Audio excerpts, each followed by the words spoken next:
And we're back with the Healing League, the Korean tournament with 3,500 euros of prize money. It's the losers bracket. We got another best of 3 here. And we have, is this Ginny and Have a Drink. So, on the name side, obviously, most of these teams are rocking Korean names. Some of them, like C8, don't, and there's others that are easily translated, so the Korean organizers gave me the translations. But I assume that they made a little bit of a mistake on the behalf of the blue team, because the name that I was told is Jin R. Ward, and one of their players is called Jinna. Initially, I actually thought that it was a bit of a reference to Jin Air, who obviously was also a big sponsor in the esports scene in Korea for like a long time. So I thought that was a bit of a reference play, but it's literally one of their players' names, but I don't really understand what the Ward part means. So I ran that through Google Translator too, and it basically came out with, is this Jin? And I then just thought, oh yeah, you know what we're going to do? We're going to take a little bit of a different approach to this. When we're talking already about this is Jimmy, then this is the question is this Ginny? So that's where the name comes from. Sometimes Khaldor gets bored and Khaldor wants to come up with an interesting name. So that's the best that you can get for me for the day. So that explains the name. That's it. But yeah, we got Have a Drink against them. We are in the losers bracket, as already mentioned. So with the best of 3, you lose here, you're out of the tournament. You take the victory, you move on to the next round of the losers bracket. You still have a chance to, you know, get into the losers bracket final, the grand final, and so on and so forth. Hogga is the first pick. Vala is still getting banned. I have no hopes left for my girl. I want her to just come in and wreck the boys. But when it comes to Koreans, when it comes to the Chinese, everybody just hates Vala. They don't like her. Everybody bans her out. She just hasn't seen any play whatsoever. Sylvanas, she comes in as the first pick. Dragon Shire, of course, a map where you need to have a lot of control. Ideally, we need a team fight. And again, this ETC pick. Now, I have to admit that ETC won the last game that we saw him in.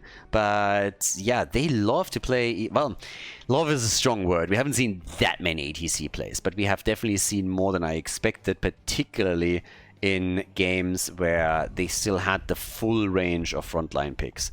So, bit of a strange one. And yeah, we get Diablo and Malfurion taken early. And of course, the question still remains, what are our damage dealers for the blue team? It would be fantastic if they take Jimmy. If they actually take Jimmy at some point, that would be great. I do not think that this is going to happen, particularly not on this map. If so, we might see him again on Battlefield of Eternity, where we've now seen him, I believe, twice. But yeah, Sergeant Hammer, by the way, has not been picked at all. People have been talking about this a bit and have been asked, oh, how much does Hammer get picked here? Hammer hasn't made an appearance. There's a certain picks that they just don't go for whatsoever. And yeah. But again, we got the double pick right now. So for Have a Drink, we need a side laner. Unless, of course, they play ETC in a side lane position, which they definitely can. They don't have to play him in a main tank spot. It was the good old HGC days where we would start early with an ETC pick and then decide where you want to have him. But here comes Chen. He's going to be our side laner. And we get Hanzo. Honor. Redemption. Yeah. Gonna redeem himself a little bit here. Redeem himself for that haircut and that beard. But, yeah, for the blue team, as we're starting into game number 1, we need some damage. Bring the damage. Lunara band is also interesting. So there's definitely a couple of preference bands going on where you know what your opponent wants to play and you take it away from them. But they go for Junkrat and for Tracer. And Tracer has now the assist from Malfurion with those overheals that we can definitely get and will get, I assume. Whereas the last pick is coming in for Have a Drink. I love that they're playing Chen, by the way. If you name yourself Have a Drink and then you pick Chen, I mean, that's an A+ move in my book. Anna as the final pick, and that sets the stage. Dragon Shire, everybody. Game number 1 in the losers bracket of the Healing League. Let's go. On the left side, the blue team with Ginny himself on Hogga. We have Junkrat and Diablo. So, generally speaking, when you're talking about the lineup, Tracer and Junkrat working in tandem there to get some kills, as obviously CC. That you can get there. Malfurion with the overheals for Tracer, that should really help them. And on the right side, I just love that they play Chen. Have a Drink with a drinker. We have ETC to help him out. Hanzo and Sylvanas for damage, and Anna going into a Sleep Dart build here initially for all them heals. And I suppose we're going to get the Eye of Horus from her. But yeah, with this we have our first fight in the middle, and immediately a slight bit of aggression against Diablo, who's basically asleep, but they go for the Panda, and Chen is likely gonna die. Gets the heals and gets murdered. Goes full Bruno Mars and catches a grenade or two. And that is the end of the Panda. So already done drinking. Yeah. Doesn't really have a great stomach there, apparently. So, yeah. Some liver problems, maybe. Who knows? But he is out. And down at the bottom of the map, Diablo apparently overdoing it a bit and finding himself on the other side of that wall. So that is Dibbles gone. And a bit of an unlucky move by him.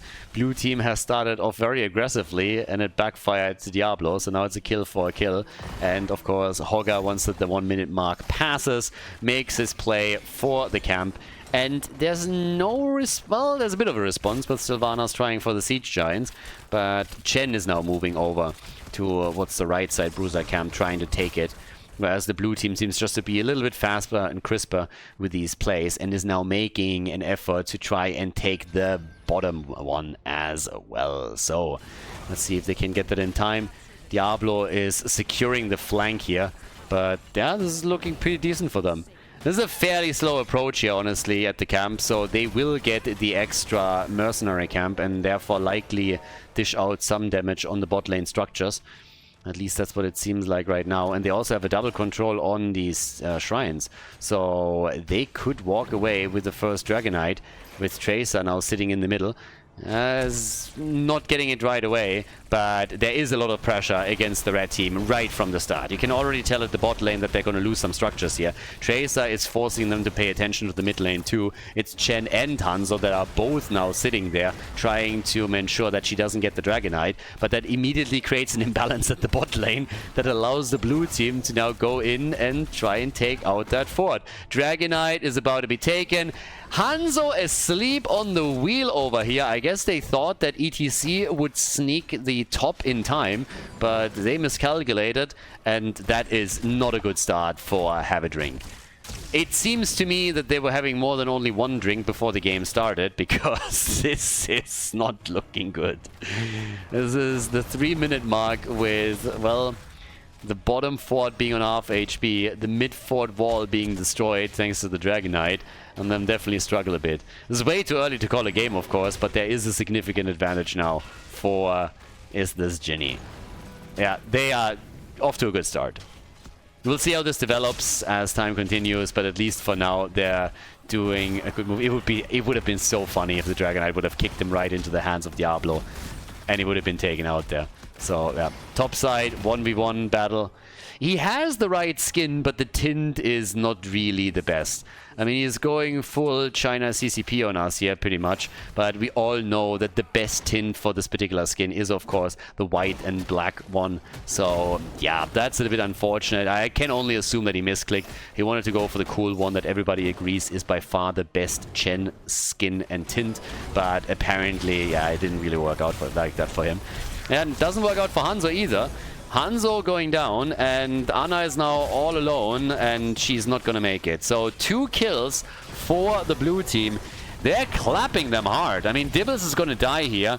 Actually committed a bit of a Sudoku move, but it also allowed them to get Sylvanas. So now they took 3 heroes down, and I think for that, sacrificing Diablo is more than okay. Particularly since he didn't even lose his soul stacks. Death timers are low, so this is kind of the time when you want to think about a move like this. And that's well done. 1 fort eliminated, 4 minutes into the game. And they have an open corridor in the middle that they could technically now use to get more damage on this fort as well. Yeah, they're looking good. They're looking pretty okay here. So blue team definitely with an advantage for now. And they're still chasing this a bit, hoping for additional kills that they might be able to get here. Haven't really seen that come together just yet, but Siege Giants have not been taken by the red team, as the blue team is again focusing onto the mid lane in an attempt to take another fort out right now. Another play also for ETC, and he's low and might die here. Ana trying to keep him alive, but in vain. And now Chen is in trouble, barely making it out. But the trend here is still very clear. It is indeed the blue team that is making big plays right now and is getting one attack solidified after another, now with level 10 abilities in their hands too. And they go for the rocket ride. Okay. We're going full rocket ride in the first game of this best of 3. Can start to target Ana with this a little bit, I guess, whenever she makes her play. And it could also influence her choice on heroics, but they overdid it a little bit with level 10. They get the fort, but they lose Junkrat. Still a worthy trade, particularly since they had Hogger going for a camp in the meantime. There's the barbecue, alright, but Diablo's also down. Had the stacks and will be back. Tracer makes it out of the fight. Hanzo didn't pay enough attention in geometry, so he cannot connect the shots, and Tracer makes her way out of this. Level 10 is finally in, so now we get actually indeed the nano boost. We also have an attempt to go for Hogger as ETC decides that it's time to drop the first mosh pit, but gets interrupted, and even the Panda can do a lot here. It's getting more aggressive. It definitely gets more aggressive right now. Red team is trying to fight back, but they lost 2 forts now, and they're losing some ground at the top lane too. So this just continues. We have 5 kills to 4. Still a level lead. And not quite. Pretty much a level lead for the blue team, as Have a Drink is just trying to find their rhythm here. So far that hasn't happened, and now another shrine and maybe even Dragonite could be taken. They also have a camp at the bot lane, so more pressure against that bot lane keep. And up at the top, yeah, it is the Panda, just pandering to the audience and also to the team as he goes for shrine and plays. But since they're now all rotating up, there is a serious chance that they're going to get the... well, first of all, they're seeing them rotate towards the middle, but Hogger is already on the top lane shrine. So unless ETC is hurrying up at the bottom of the map, there's a chance that they're going to get themselves another Dragonite. They're not really forcing it too much. Instead, they're hoping to get the... I was about to say the fort, but it seems like they want to try and get the Panda, and they do! Can't even keck his way out of that battle, so that's another fort that they're going to destroy, while Sylvanas is pinned down at the bot lane, dealing with the Bruiser camp. Yeah, they are getting pushed around here. Have a Drink is reacting. It's all they do right now. There's no plays that they make on their own. Everything that happens is initiated by Is This Ginny. So Jinna and his team, they are doing the best job they possibly can in order to control the flow of the game. Even stealing some of the opponent's camps away. An early level 13 is in reach, and with that, maybe even another Dragonite, as they are sending some of their heroes down to the bottom of the map to get control of the shrine. Now ETC, particularly with him utilizing the crowd server, is now able to get top lane control again. But they catch another hero, and poor Sylvanas missed the wave and gets locked down by Malfurion. The old man laying down the lawn. And yeah, it's an easy kill. 7 kills to 4 now. And they're just losing ground all over the place. Look at the minimap. The entire map is painted blue. They got every single mercenary camp. And now, as Tracer takes the final one, they take control of the top with Jinna himself. So yep, this is indeed Ginny. And this means it's another Dragonite. Nothing that can be done about it. They are actually claiming it with Junkrat, and this is now the move through the middle. We still got Tracer down at the bottom of the map, and only 9 minutes in, and already we're talking about a keep taking damage. I don't think that they can completely drop it, but they should be able to damage it at least a little bit. That wall doesn't stand a chance. And yeah, neither did Tracer apparently, so Tracer gets caught and killed. Okay. That's a bit of a different story. ETC with the mosh pit, and Tracer goes down, so all of a sudden there's a chance. Yeah, Diablo immediately popping his ult, trying to make sure that he can't be booped around here. But Malfurion was too far away, and then got also pushed back by Chen, who gets kicked away, but that's a second kill for the red team, so they're not giving up on this game just yet. They might have lost a lot of ground, particularly in structures, but they have not given up on this yet by any means. Still a level behind though, so they really need something here. Teamfight victory is kind of nice. 4 deaths, by the way, on Diablo. So yeah, not so terrifying today, or dear Lord of Terror. And definitely not immortal. I never played that abomination. Yeah, I got suckered in playing Diablo 4 a little bit and actually got my hardcore character to level 100 in the first season. But I think now I'm going to wait until the game is out of beta. But yeah, at least I never touched Diablo Immortal. I have a bit of self-respect left. But this Diablo over here is far from being immortal. Died 4 times already. Now they have level 16 though. So big lead once again for them in talents. And the red team is just sitting there thinking, guys, how do we get out of this? They are trying to, I guess, get the experience to have level 16 available to them. But there's a lot of poke already happening here. There's no objective up. There's not really a lot of camps that can still be claimed. There's one at the bottom of the map. Bit of a look at the experience is also showcasing very quickly that now the passive experience gain that we're getting through these 3 forts that have been destroyed is quite significant. I mean, this is quite the gap. This accounts for nearly the entire gap between the two teams here. Look at the minion experience. Red team is doing a much better job, but it's completely offset by that. It's totally offset by it. So yeah, Diablo saving his position again, but it doesn't matter. Dibbles gets killed over and over again here. This is now number 5, and they just cannot get any counter kills anymore. ETC, yeah, well, he is still trying to facilitate another situation where they could get a kill. Sylvanas jumped out, but Horga is on his way. He nearly got her. But Sylvanas gets out. Top lane has taken some damage. Now there's a few more camps at the bottom that could be claimed. We have both teams, of course, with a level 16 now. And Have a Drink caught up in kills. So maybe they sobered up a little bit. Well, maybe not. ETC is dead. And now they're hoping for another one. And no! Diablo! What is this? He's going full Leoki on us. Diablo is, I mean, honestly, a lot of terror on my ass. That guy is just dying over and over again. Oversized minion is what I call that. And seems like good old Sylvanas has a bit of a death wish. And she gets popped. Nice. Job well done by Junkrat. So we get a rocket ride kill in game number 1. And honestly, that's worth another look. That is definitely worth another look. So yeah, Sylvanas trying to get away here, and then Junkrat is just like, see ya! Bam! Bullseye, baby! And takes her down. And this leads to another Dragonite for the blue team. They are still 1 level ahead and have opened up now multiple lanes to attack keeps directly. It's actually surprising to me that they're going for the keep in the middle first. Normally you would go for the bot lane first to get the attack there. 5 versus 4 with Diablo now coming back. He's not quite there yet, but yeah, this just gets destroyed way too quickly. So it's a 5 versus 5 on the map again, but 1 keep is already gone and now they can move down to the bottom. Try to at least damage the 2nd keep. Talking about damage, we have 38,000 for Tracer. She's top damage in the game currently, battling it out with Sylvanas. The 2 of them toe-to-toe in this first game. And yeah, the party continues.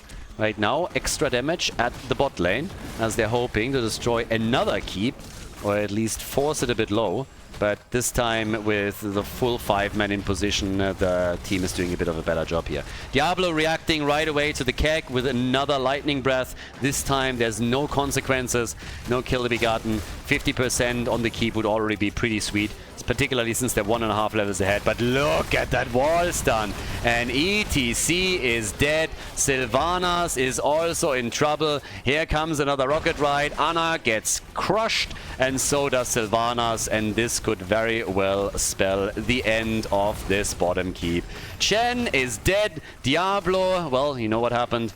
He's dead too, but yeah, big team fight for them. Really big team fight here. ETC the first one to fall, then the rocket ride hit, another kill for Junkrat. They get Sylvanas after this. Now Hanzo died. The entire team is down. 5-man team wipe. And they go for core. Is this Ginny? Is indeed. It is Ginny, and they are doing a great job here. 14 kills to 9. They take the lead in the best of 3 series here against Have a Drink. And that leads us to game number 2 as the blue team locks in a victory on Dragon Shire. Nicely done and well played. Before we head into game number 2, make sure that you subscribe to the channel if you haven't done it yet so you don't miss out on any future content here on Khaldor TV. Game number 2, Battlefield of Eternity. We could actually get Jimmy here, so yeah. Blue team has done a pretty stellar job in the first game. Now, rumor is, as explained, that Have a Drink had maybe one too many before they started the series. So they had a couple of good moves, and I still very much appreciate the Chen pick with that team name. But the blue team just looked a bit crisper. They, yeah, definitely looked a little bit stronger there. And the big question is now, obviously, can they make this a 2-0, or is Have a Drink fighting back right now? But yeah, BOE is our second map. So we got Stukov banned. Vala, as usual, is getting the axe, especially on this map. Doesn't really shock too much. But yeah. Curious what else we're now gonna get, what kind of strategy the blue team goes for, how the map choice is now also impacting, of course, the compositions that we're getting here. If we get some more aggressive teamfight-oriented compositions, or if a team is more going into damage against the Immortal. Because again, they played heroes like Jimmy before, well, in this tournament. So Exterminator still seems to be very highly valued from Korean teams, or to an extent, but you got Greymane, you can play around Li Ming, Hanzo is still up, but what they are prioritizing is Hogger. So Hogger has been taken, first one in the second game, and now the red team, they gotta change something up a little bit. It didn't really work out too well for them in game number 1. Curious also to see what our main tanks are going to be here. What we're going to get on that account. Well, question already halfway answered. We get Tigers and we get Diablo. Like, the obsession with Tigers generally in the Eastern meta right now, I'm not quite sure if I understand it. The priority seems to me really too high. Ultralis talked about this the other day when we commentated one of the Ravencourt matches as well, and he said like he feels that Tigers is going to fall lower in priority on the European side, and already he is way lower than what we're seeing here in the Korean meta. On Battlefield of Eternity, that quick of a pick into him seems a bit too much. Now we get Anduin and we have Jojo. But yeah, they pick Tigers everywhere. Tigers is the go-to choice for so many maps for them right now.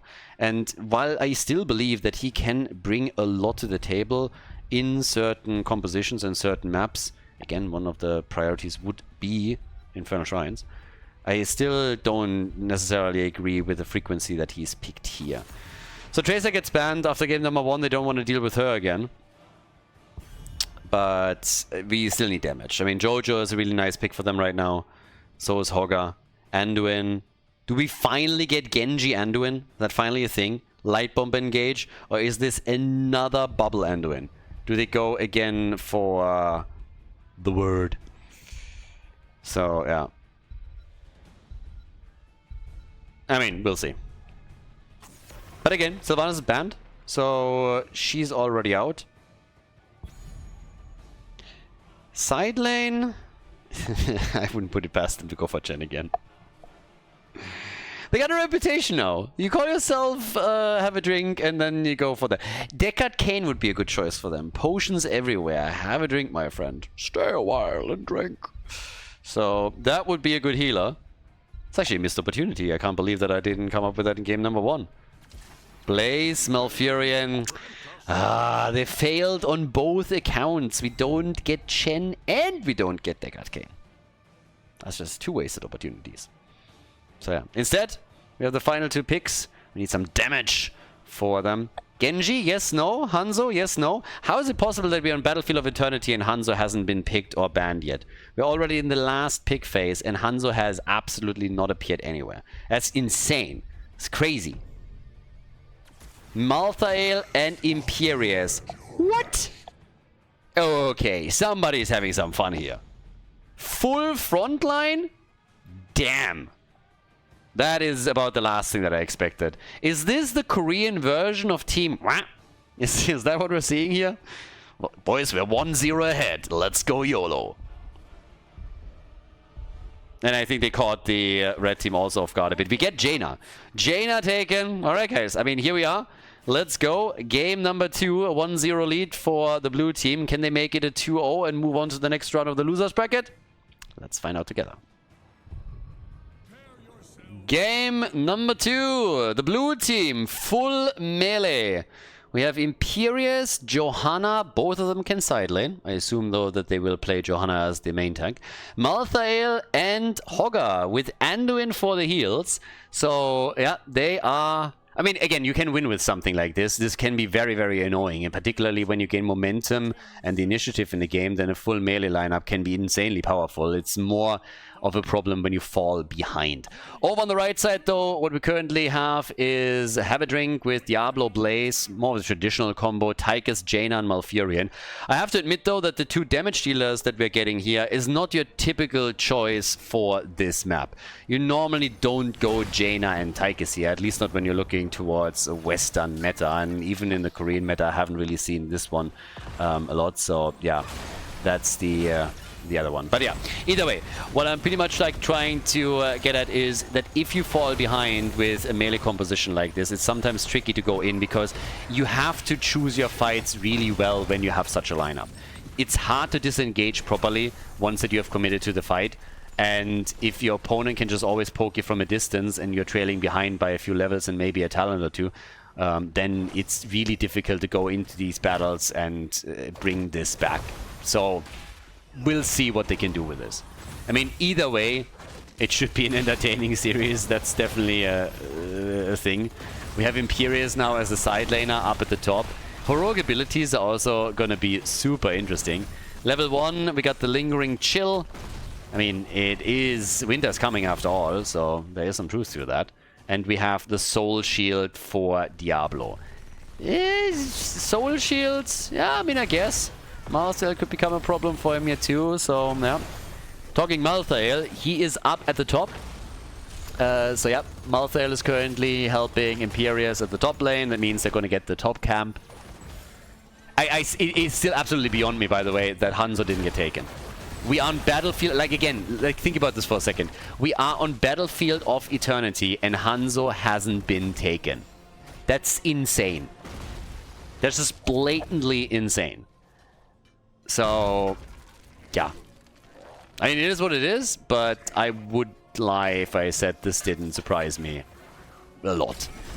Okay, either way, up at the top now. Jina's getting attacked, gets killed, and goodbye, my friend. So, Imperius is gone. Yeah, Imperius was always a little bit of a stuck-up bastard. Like, he reminds me of a German bureaucrat whenever he just, like, walks and strides into battle. I mean, honestly. This guy has a stick up his ass 100%, and yeah, look how he sits on a horse. I mean, even that. There's like no movement there. You can see the stick. You can see the stick. That's all that I'm saying here. So look at this. So yeah, he's always like this stuck-up bureaucrat that just like walks around there and thinks that he's better than everybody else. So that he gets just completely demolished up at the top lane there for just a second. I'm on board with it. I'm not so sure if I'm on board with the talent choices that we're seeing from Tychus, though. I don't necessarily... Okay, so I can understand the thought process here, thinking, hey, I'm going up against the full melee lineup, I want to get stacks, I want to get more auto attack damage out, I'm going for in the rhythm. But at the same time, when you do that, doesn't it make sense to then actually go straight up for an actual auto attack play, go for press the advantage on level 1 and really fully commit to it? I mean, we'll see what else he does, but this, it seems like it's more of a hybrid. But if you already are thinking, hey, full melee, let's go auto attack, then I would commit completely. But then again, either way, we have, for now, a couple of stacks for him together. Gets a few more, but yeah, they need to lock somebody down for him. You need these early stacks with the early few rotations of your minigun in order to get good moves there. So we have them with 12 stacks, nothing crazy. Halftime show, it's a back and forth battle between the two teams. And Hogger is a bit too deep. Bit too deep for my liking. Gets hit and gets killed. They might have overdone it a little bit. Yep. They might have overdone it quite a bit here with that composition. Too early to tell, but we'll keep an eye on it. 2 kills to 0. Have a Drink is at least leading a bit on the objective. Not by much. And Tychus is still struggling to get proper stacks together. He's now sitting at 15, meaning he got only 3 out of the last minigun rotation that he got there. So it's not really too good. But yep, we have Immortal #1 in the hands of the red team.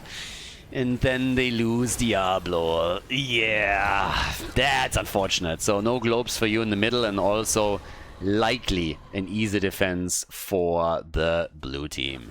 Level 7, of course, for both teams here. But Tychus he needs more stacks on this. Actually, we have the Steed charge for Jojo on level 4 now. It's level 7 now. Don't see that too often either.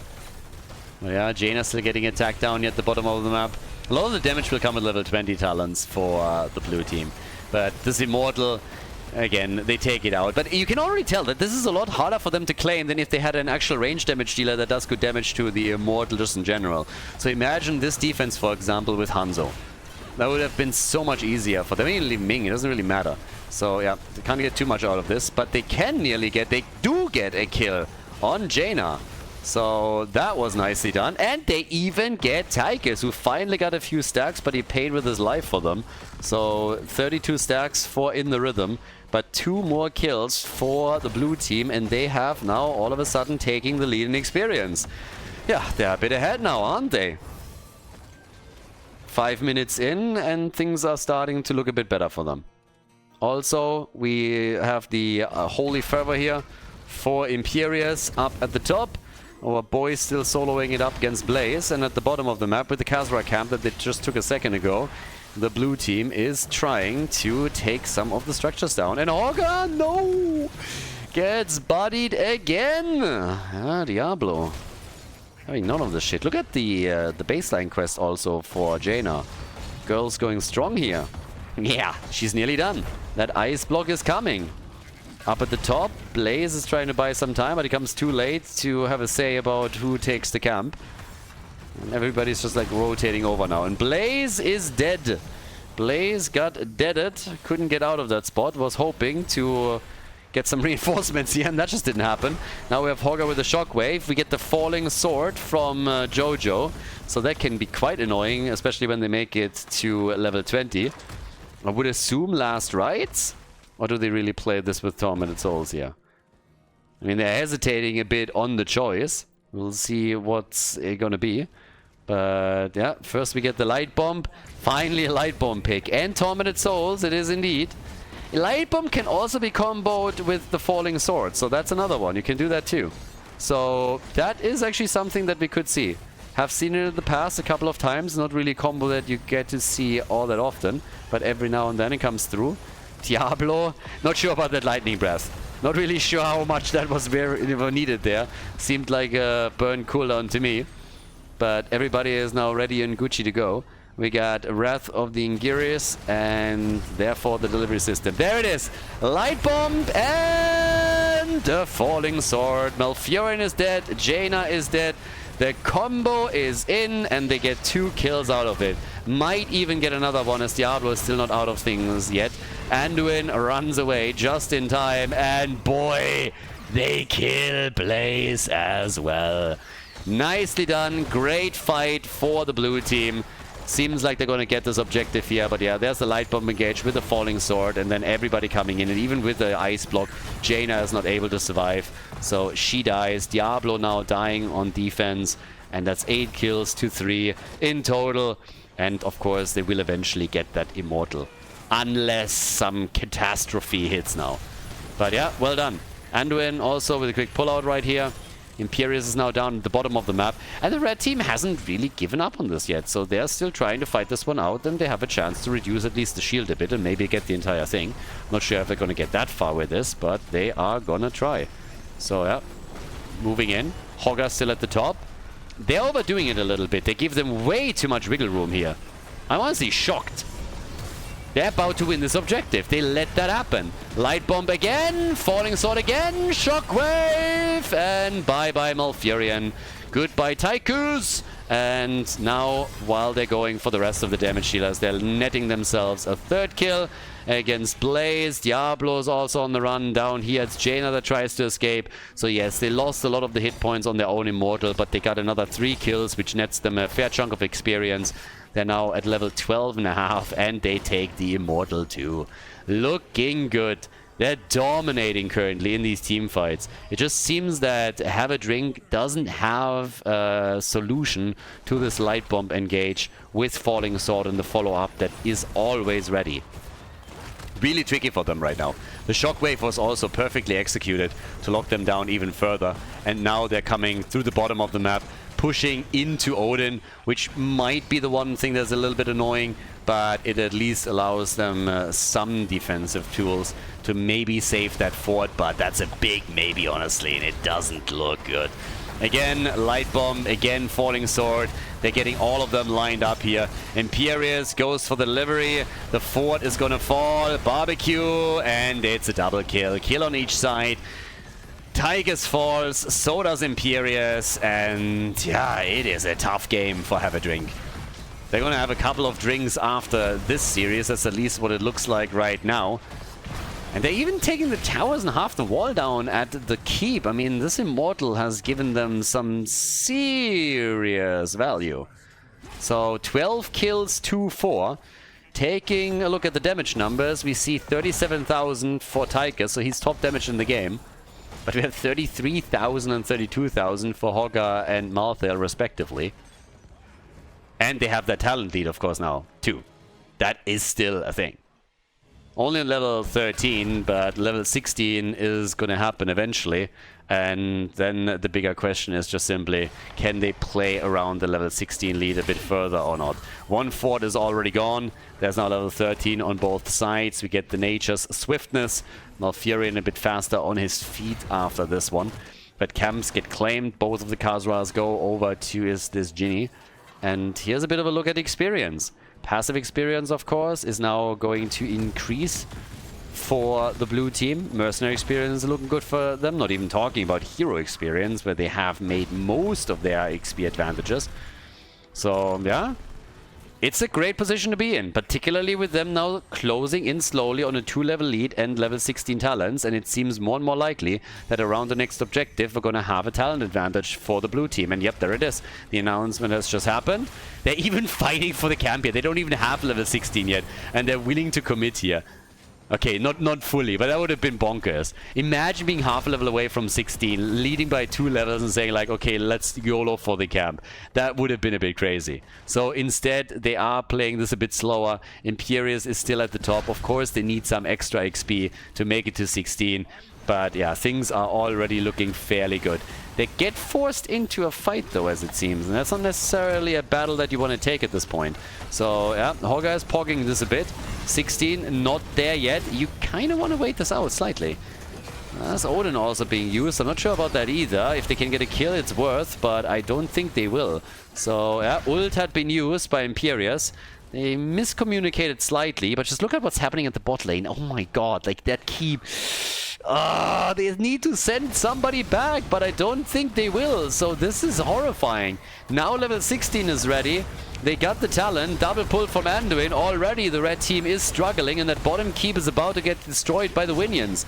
Diablo is dead, so is Malfurion. By Blaze. He's not making it either, and Jaina is just completely getting crushed here. 16 kills, 2-4. Bottom keep has just now fallen. And there is a massive gap between the two teams here. Blue team is aware of it. They're playing full melee on this one. And they are rocking this.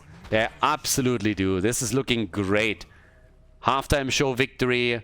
And yeah, I mean, again, what can you do when you are on the red team side now? You basically need to win a team fight. Nothing else would really do. Taking the objective, okay, would be a good first step. But they are just losing ground on every lane, and they're 2.5 levels behind. This experience gap is just getting widened by the second. It's way too much for them to handle here. So, yeah, that's rough. 16-4.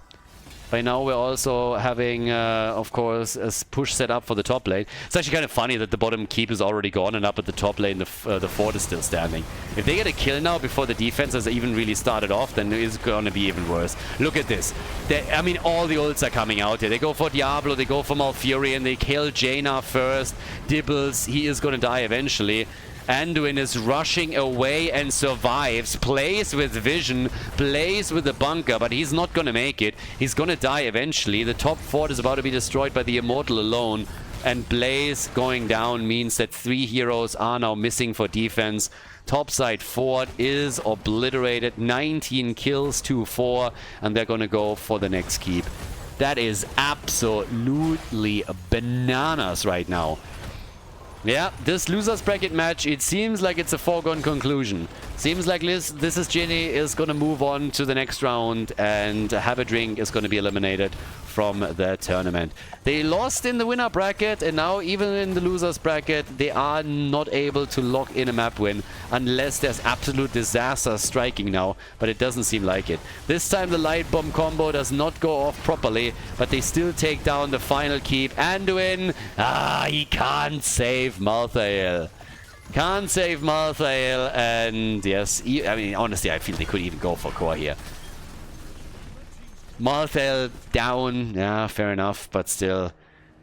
The core loses some hit points. I mean, again, it's down to 88% with the catapults coming in, so they lose 12% here. I think they could have maybe even done that. Of course, it would have been a risk, and it makes a lot more sense to just play this safe, all things considered, particularly with them getting closer and closer to level 20. So once that they have the Storm Talon advantage, yep, it's going to be there. They're trying. I mean, again, what can you do here? The good news is it's 16 versus 16 talents. It's the only chance that they're going to get in a long time to play with even talents against your opponent. The bad news is they also need someone to deal with the top lane, for example. There's 2 catapults already here. We're 16 minutes in. Yes, these catapults are not hitting all that hard yet, but somebody needs to retreat and deal with it. If not, then they're going to lose more hit points on the core. And yeah, the minion waves are already pushing in, so they need something, and they need it quickly. Catapults are all homing in on the core already. They're hoping for a team fight at the bot lane though, but that hope is in vain as Malfurion and Jaina both die, and so does Diablo.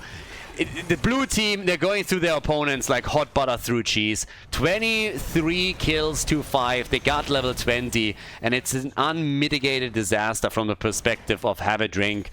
I mean, again, they're half drunk already, so at least they're going to take it in stride. But this is a 2-0 victory for the blue team. No doubt about it.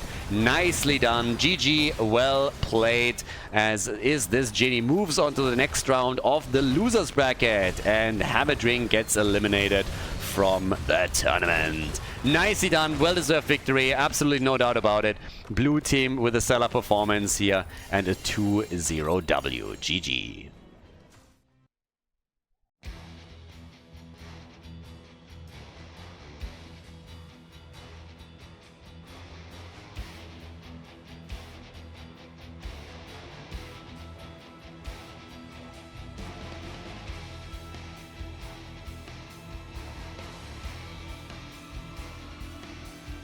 Thank you everybody for watching the video today. I hope that you enjoyed the show and the commentary. And keep in mind that the spoiler protection that is going to run for the rest of the video is made possible by all the support on patreon.com. So guys, if you want to support my work, if you want to help me start new projects and keep the spoiler protection in place, please consider heading over to patreon.com/Khaldor. There's also a link in the YouTube description, and check that out. Thanks in advance, and see you guys next time with more esports coverage here on Khaldor TV. Have a great day.